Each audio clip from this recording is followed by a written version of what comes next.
Assalamualaikum warahmatullahi wabarakatuh. Kaum muslimin muslimat yang sama-sama berbahagia, saya Ismail Asnawi kembali menemui Anda dalam kajian Al-Quran secara lafaziyah, dan kali ini kita akan memasuki episode ke-8, yaitu surat Al-Lahab, kajian secara tafsiriyah. Dan ada beberapa keterangan nanti, penjelasan dari beberapa jemaah kita yang akan memberi penjelasan tentang makna yang terdapat dalam surat Al-Lahab ini. Bismillahirrahmanirrahim. Tabbat yada abi lahabin wa tab. Ma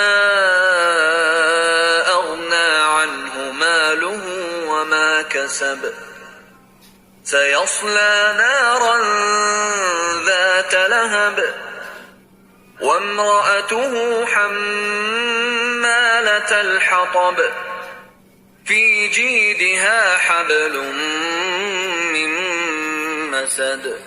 Nah, itulah ayat ini mengingatkan kita akan yaumil akhir, kehidupan abadi yang pasti, lebih pasti daripada terbitnya matahari esok hari. Tapi kadang-kadang kita ke belakang, hari kemudian ditemukan, padahal di depan. Hari kemudian, hari akhir di depan, bukan di belakang. Karena kita menuju ke sana, we are on the way ke sana. Tapi kadang-kadang ya dalam hidup kita kemudian di belakang. Jadi seakan-akan hari akhir di belakang, padahal di depan dia. Kita menuju ke sana. Karena ada kadang-kadang pemahaman yang kita, cara memandang kita tidak sama, sehingga kita butuh pandang orang lain. Bismillahirrahmanirrahim. Assalamualaikum warahmatullahi wabarakatuh. Alhamdulillah, Ustaz telah memberikan kepada kita tentang terjemahan, ya, yang menurut saya kombinasi antara terjemahan bahasa dengan tafsiriyah sudah ada. Walaupun demikian, menurut juga referensi bahwa lahab itu kan cahaya juga, cahaya, tapi tidak seperti yang disebut dengan nur. Mungkin cahaya yang tidak disuka, cahaya jelek begitu. Nah, itulah sampai mukanya juga merah begitu. Nah, jadi apakah memang seperti itu, Ustaz itu? Lalu karena kalau disebut cahaya, kalau orang budaya Bugis kita ini tidak terlalu bervariasi ya cahaya gitu. Dari api juga cahaya, dari senter juga cahaya, matahari juga cahaya. Tetapi kata lahab ini ya tentu saja bukan nama sebenarnya, ya, yang diabadikan oleh Allah dalam Al-Quran, sangat penting untuk disimak tentang kejelekannya. Ya, tentu saja banyak sejarah yang menyebabkan asbabun nuzul turunnya ayat ini atas dasar makhluk yang dua ini, suami dan istrinya gitu. Ya, salah satu juga yang pernah saya baca, ya, sering juga memang usahanya itu di mana saja mau Rasul pergi itu ada ditaruh duri di jalan dan sebagainya. Jadi dia sangat tidak suka. Nah, apakah memang karena iri, karena dia sebagai paman, atau merasa tidak pantas lah itu Muhammad sebagai kemanakan saya sampai muncul seperti ini, ya, sampai dia itu betul-betul dikutuk oleh Allah Subhanahu wa Ta'ala.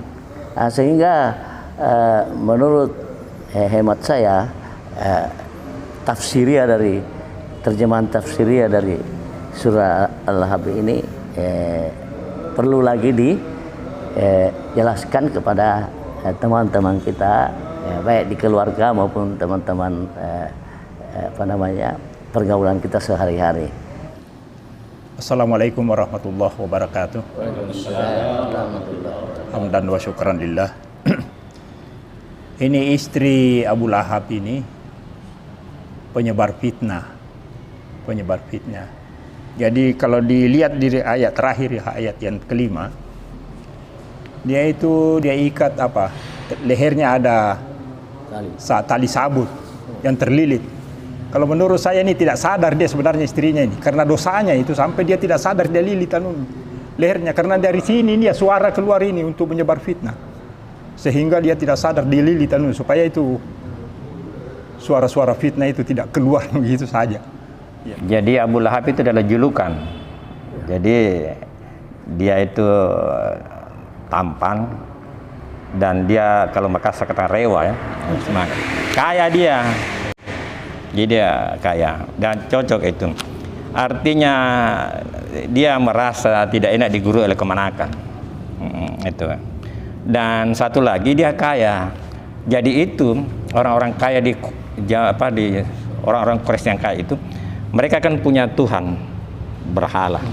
Itu bisa diatur-atur. Jadi kalau ada dosanya dia bisa minta ampun saja kepada Tuhan. Dia bisa atur-atur. Datang Muhammad membawa jalan yang tidak bisa diatur-atur. Jadi kebebasannya terasa terganggu.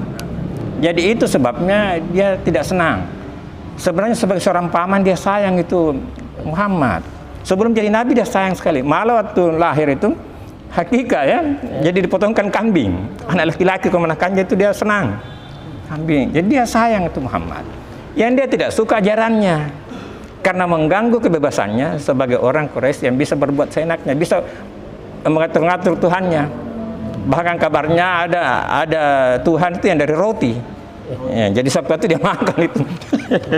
Ini sebenarnya kegagalan mereka ini berpikir secara abstrak. Sehingga mereka mengkonkretkan Tuhannya ini juga ya. Jadi mereka kegagalan sebagian manusia untuk mampu berpikir abstrak gaib. Sehingga Tuhan itu tidak bisa dia maunya dilihat ya. Akhirnya dia buatlah patung ataupun mempertuhankan si pembawa ajaran agama. Itu dan itu banyak. Ya. Jadi begitu pembawa ajaran agama itu dipertuhankan karena mereka gagal berpikir secara konkret ya. Ya bagus sekali komentarnya Pak Nasir bahwa dari sinilah keluar suara, dari sinilah keluar fitnah. Jadi dia memang sering membuat fitnah-fitnah, sering duri, menyebarkan duri, tidak senang. Jadi ketidaksenangannya itu karena ajaran agama yang dibawanya itu adalah mengganggu kebebasannya. Itu yang menjadi salah satu faktor. Ada lagi satu Ustaz, bahwa ada bisa kebahagiaan orang mengatakan, oh ini nama dari Al-Quran, jadi bagus dipakai. Wah ini kan salah paham juga. Iblis juga ada dalam Al-Quran, Fir'aun juga ada dalam Al-Quran. Jadi tidak semua saya pikir yang di dalam Al-Quran itu bisa. Ya itu orang-orang awam tempo dulu biasa ada di Quran. Itu kata itu, nama itu kita pakai. Saya mau mengklarifikasi bahwa dulu kalau tidak salah satu diantaranya adalah Umar sebagai pemimpin orang-orang Quraisy pada saat itu, banyak sekali yang dia sudah bunuh, dan dia biasa membawa berhalanya berupa batu, katanya batu dibawa pergi kemana-mana ya. Kalau capek di situ baru minta doa. Tapi berdasarkan keputusan mereka, bagaimana kalau diganti dengan ya seperti tari roti ya, karena kalau batu kita capek, keringat, lapar, tidak ada apa-apa. Nah pada saat roti dibikinlah seperti manusia katanya. Jadi pada saat di tengah jalan ini Tuhan kita ini ya, dibawa kemana-mana ya, minta doa kalau ada sesuatu ya. Suatu saat Umar sendiri lapar, sembunyi-sembunyi dia copot telinganya satu, baru dia makan. Nah kelihatan oleh anak buahnya, dia bilang, wah bagaimana ini bos kita makan Tuhan kita, bagaimana? Dia bilang, saya rasa tidak sakit perut, tidak apa-apa makan juga, nanti pula lagi baru bikin Tuhan. Wah ini kan sangat jahil betul rasanya ini.